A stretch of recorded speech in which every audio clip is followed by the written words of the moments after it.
Bhagavad Gita, Chapter 7, Verse 25. Naham Prakash Sarvasya Yogamaya Smavrit. Muoyam Nabhijanati Loko Mamajmavyayam. Devi Shri Krishna के अवतार के माध्यम से अपनी वास्तविक प्रकृति प्रकट करना जारी रखती हैं। उन्होंने पहले कहा था कि केवल वही व्यक्ति जो ईश्वर में अटूट श्रद्धा रखता है, जो पुण्यवान है और जो उनके साथ योग में स्थित है, वही वास्तव में उन्हें समझ सकता है। उन्होंने ये भी बताया कि 3 गुणों के प्रभाव से उत्पन्न माया के कारण कोई भी उन्हें देख नहीं सकता। इस श्लोक में वह घोषित करती है कि अज्ञानी लोग उन्हें नहीं पहचान पाते क्योंकि उनकी दृष्टि माया से ढकी हुई है। उन्होंने योग की शक्ति से पृथ्वी पर जीवन की रचना की है, इसलिए उन्हें योग माया भी कहा जाता है। इसे माया इसलिए कहा जाता है क्योंकि आत्मा से जुड़ी सभी बाहरी पहचान जैसे नाम, जाति, धर्म, शारीरिक स्वरूप और संबंध आत्मा की वास्तविक पहचान नहीं है। ये सभी अस्थायी हैं और यह भ्रम उनकी ही रचना है। इस माया के कारण लोग स्पष्ट रूप से सोचने में असमर्थ होते हैं, जिससे वे देवी को पहचान नहीं पाते। वह सर्वव्यापी है और उनका वर्णन करना संभव नहीं है। वह स्वयं घोषणा करती है, मैं योग माया हूँ, सबकी रचयिता। प्रत्येक जीव के स्वरूप में वही विद्यमान है, सभी आत्माएं उन्हीं में स्थित हैं, फिर भी जो इस सत्य से अनभिज्ञ रहते हैं, वे उन्हें देख नहीं पाते। माया के कारण अज्ञानी लोग उनकी उपस्थिति को समझ नहीं पाते। वह कभी जन्म नहीं लेती, अर्थात वह सृजन की प्रक्रिया से नहीं बनी है। वह सनातन है, सृष्टि की शुरुआत से पहले भी थी और अंत के बाद भी रहेंगी।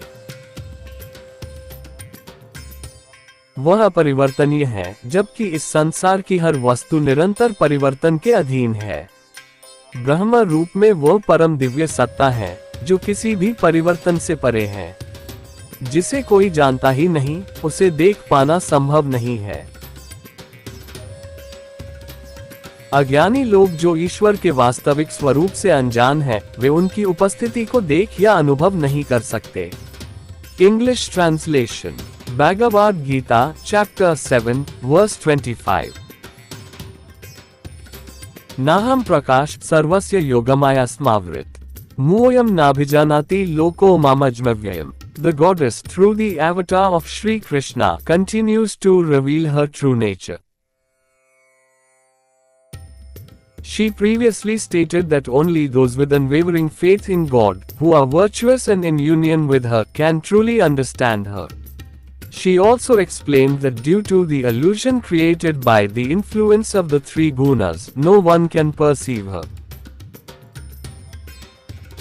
In this verse, she declares that foolish people fail to recognize her because their vision is clouded by Maya. She has created life on earth through the power of yoga, which is why she is also known as Yog Maya.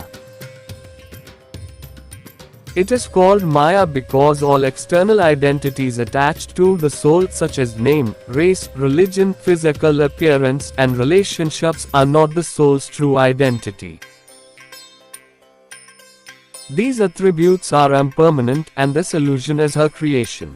Due to this Maya, people struggle to think clearly, preventing them from recognizing the goddess. She is omnipresent and beyond description. She proclaims, I am Yog Maya, the creator of all.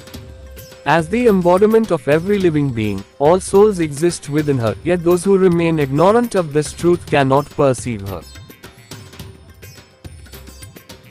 Foolish people, blinded by illusion, are unable to comprehend her existence. She is never born, meaning she is not a product of reproduction. She is eternal, existing since the beginning, without an end.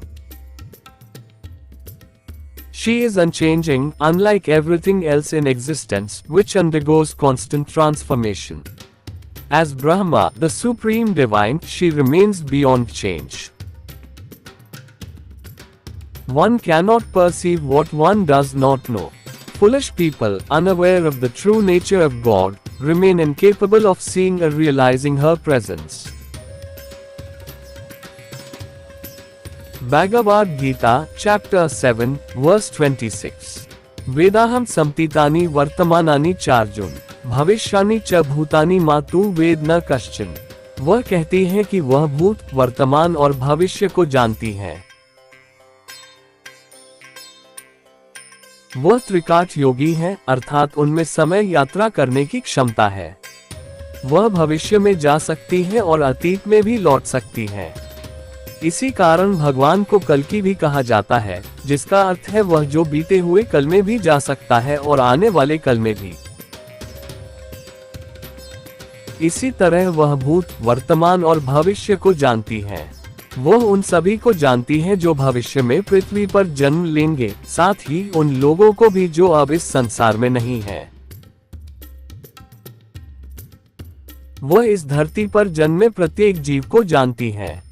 वह सर्वव्यापी है और वर्णन से परे है।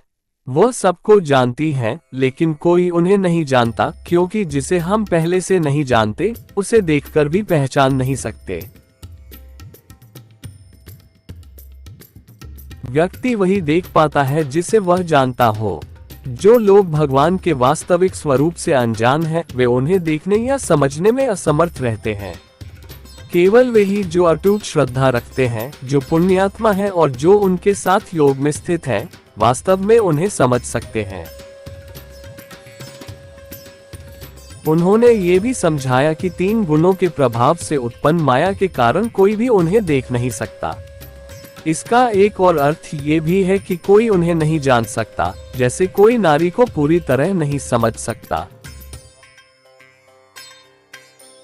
केवल योगस्थ व्यक्ति ही उनके वास्तविक स्वरूप को समझ सकता है। English translation. Bhagavad Gita chapter 7 verse 26।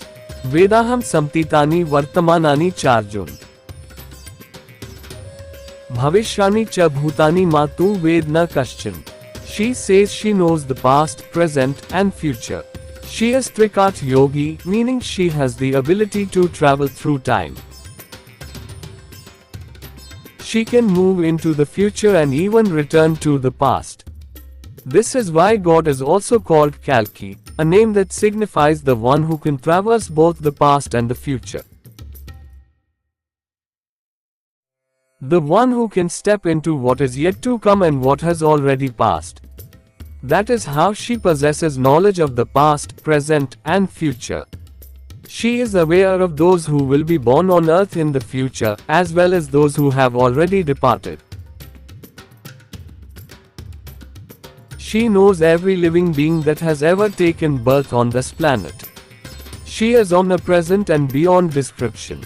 She knows everyone, yet no one knows her, for one cannot recognize what one does not already understand, even if it stands right before them.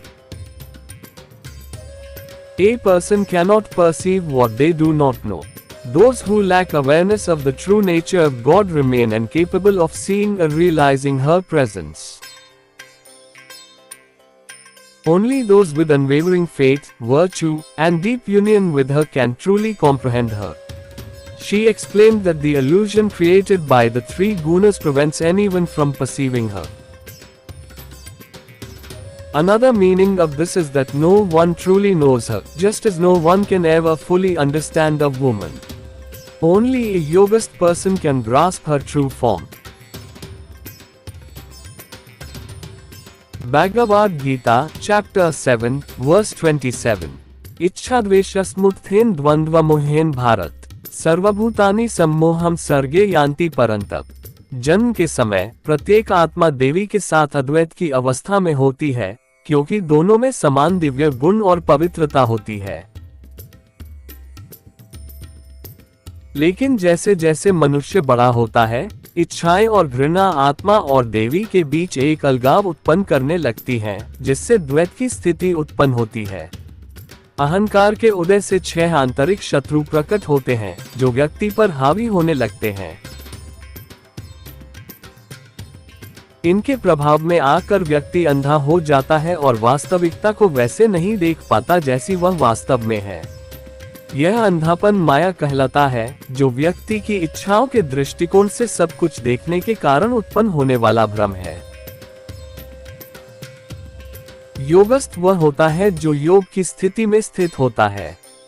योगस्थ का दूसरा अर्थ अद्वैत भी है, जो उस अवस्था को दर्शाता है जहां आत्मा और दिव्यता के बीच कोई भेद नहीं रहता। आत्मा का देवी से योग तभी संभव होता है जब सभी भेद मिट जाते हैं। अद्वैत अंतिम मिलन का प्रतीक है, जबकि द्वैत विभाजन को दर्शाता है। 6 आंतरिक शत्रुओं पर नियंत्रण न रख पाने और सांसारिक विषयों में आसक्त रहने के कारण अहंकार जन्म लेता है, जिससे शरीर, जो देवी का ही स्वरूप है, और आत्मा के बीच भेदभाव उत्पन्न होता है। समत्व ही योग का सार है। जब अहंकार उत्पन्न होता है तो 6 आंतरिक शत्रु व्यक्ति पर अधिकार कर लेते हैं और उसे और अधिक अंधत्व की ओर ले जाते हैं। ये भ्रम, जिसे माया कहा जाता है, मानसिक शांति को भंग करता है और भावनात्मक पीड़ा को जन्म देता है। भगवद गीता में भगवान कृष्ण योग का वास्तविक अर्थ इस श्लोक में समझाते हैं। योगस्थ कुरु कर्माणि संगं त्यक्त्वा धनंजय सिद्ध्य सिद्ध्यो समो भूत्वा समत्वम योग उच्यते। योग का सरल अर्थ समता है। भगवान कृष्ण अर्जुन को निर्देश देते हैं कि वह योग में स्थित होकर और आसक्ति से मुक्त होकर अपने कर्तव्यों का पालन करे। योग में स्थित होने का अर्थ समाधि की अवस्था प्राप्त करना है, जहां सभी भावनाएं सकारात्मक और नकारात्मक पूर्ण रूप से नियंत्रित होती हैं और भीतर गहरी शांति स्थापित होती है। इस अवस्था में कोई भी विचार मन पर हावी नहीं होता, नकारात्मक प्रवृत्तियां समाप्त हो जाती हैं और सभी के कल्याण की भावना जागृत होती है। इसका अर्थ ये भी है कि माया से ऊपर उठकर वास्तविकता को स्पष्ट रूप से देखा जाए। ये समाधि की अवस्था ही योग कहलाती है। इसके अतिरिक्त भावनात्मक स्थिरता न केवल कर्म करते समय बल्कि परिणाम प्राप्त करने के बाद भी बनाए रखनी चाहिए। व्यक्ति को सफलता और असफलता दोनों में संतुलन बनाए रखना चाहिए और प्रत्येक कार्य को एक सामान्य गतिविधि की भांति करना चाहिए। किसी भी परिस्थिति में अति प्रतिक्रिया नहीं करनी चाहिए, चाहे वह विजय हो या पराजय। इस भावनात्मक संतुलन और दिव्य समता के साथ कर्म करने की अवस्था ही योग कहलाती है। कृष्ण इस बात पर बल देते हैं कि सफलता और असफलता दोनों में संभाव बनाए रखना आवश्यक है, क्योंकि यही संतुलन योग का मूल तत्व है। ये श्लोक योग को सभी परिस्थितियों में समत्व बनाए रखने की साधना के रूप में स्थापित करता है, चाहे वे अनुकूल हो या प्रतिकूल। सच्चा योग केवल शारीरिक व्यायाम तक सीमित नहीं है, यह एक मानसिक और आध्यात्मिक अनुशासन है, जिसमें व्यक्ति बाहरी परिस्थितियों से अप्रभावित रहता है। English translation. Bhagavad Gita chapter 7 verse 27। इच्छाद्वेषस्मुत्थेन द्वंद्वमोहेन भारत सर्वभूतानि सम्मोहं सर्गे यान्ति परन्तप। At the time of birth, every soul exists in a state of non-duality Advait with the goddess, as both possess the same divine attributes and purity. However, as one grows older, desires and hatred begin to create a separation between the soul and the goddess, leading to a state of duality Dvait. The emergence of ego gives rise to the 6 inner enemies Kshatripu, which start dominating an individual. Under their influence, a person becomes blinded, unable to perceive reality as it is. This blindness is known as Maya, a delusion created by viewing everything through the lens of personal desires. The term yogast refers to one who is in a state of union. Another meaning of yogastha is Advait, signifying a state where no separation exists between the individual soul and the divine. The union of the soul with the goddess and the universe occurs only when all differences dissolve. Advait represents ultimate union, whereas Dvait signifies separation or division. Due to an inability to control the six inner enemies and attachments to worldly matters, the ego takes form, creating a distinction between the body, an embodiment of the goddess, and the soul. Equanimity, samatva, is the essence of yoga. When ego arises, the six inner enemies gain control over the individual, leading to further blindness. This illusion, known as Maya, disrupts mental peace and results in emotional suffering. In the Bhagavad Gita, Lord Krishna explains the true meaning of yoga in this shlok. Yogstha kuru karmani sanga tyaktva dhananjay. Siddhya siddhyo samobhutva samatvam yog uchyate. The simple meaning of yoga is equality.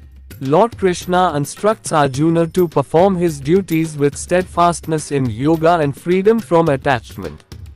Being in yoga signifies attaining a state of samadhi, where all emotions, both positive and negative, are completely controlled, leading to deep inner calm. In this state, no single thought dominates the mind, negative intentions are eliminated, and the well-being of others is considered. This implies rising above Maya to perceive reality with clarity. This state of samadhi is referred to as yoga. Furthermore, emotional stability should be maintained not only while performing actions but also after attaining results.